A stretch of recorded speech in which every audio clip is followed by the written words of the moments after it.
In this video, I will be demonstrating and describing a home care, a stretch, and a strengthening for a client who presents with a hyperkyphosis.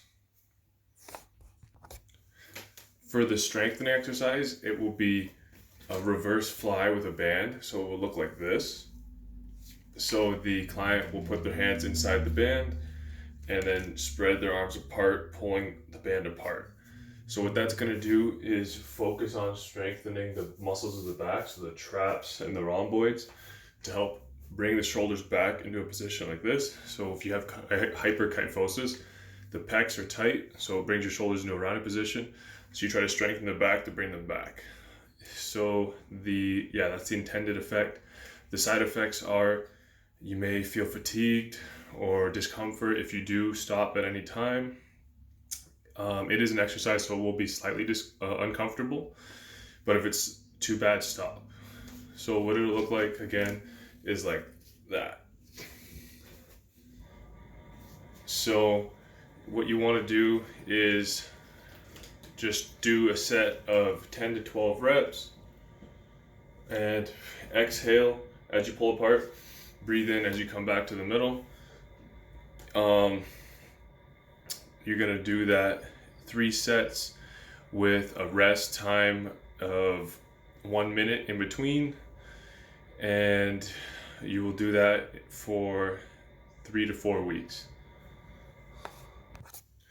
So you'll do these exercises daily, and you just want to find a band that you can do 10 to 12 reps with a little bit of difficulty, not too difficult, but at the 10th to 12th you should feel a little bit fatigued from it. And then take a rest and you should be fine when you go back to your next set. Okay, for the stretch, it will be the doorway stretch. So I'll explain what it looks like and then I'll demonstrate it. So you put your arm on the inside of a doorway and you push your chest through and your arm gets pulled back.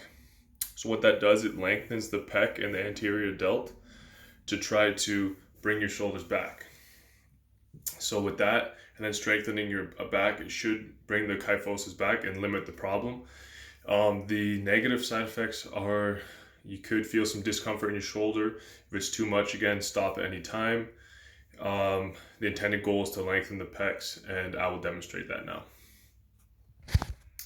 So it'll look like this.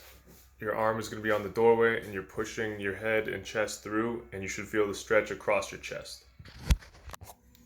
So you're going to do that for 30 seconds. You're going to hold and you're going to go into the stretch slowly. So slowly lean further through the door until you find a good intensity where it's like uncomfortable but not too painful. So hold it for 30 seconds and then slowly come out of the stretch as well. And then you're going to do the other side. So your rest time for this shoulder is doing this shoulder and vice versa. So you rest, you just do the other arm. You're going to do that 2 times a side, twice a day for 3 to 4 weeks as well. And the home care for this stretch would just be to focus on your posture. So what you want to do is when you're walking around, just ensure you keep your shoulders back. Don't slouch when you're seated down, especially when you're driving and things like that. Ensure you're not slouching and keep your shoulders back. A thing you can do to help with that is do some diaphragmatic breathing. So what you want to do is try to expand your rib cage. So breathe deep in through your nose, out through your mouth. And that kind of helps you relax and just reminds you to bring your shoulders back. So diaphragmatic breathing and just posture checks throughout the day would be the home care for someone with hyperkyphosis.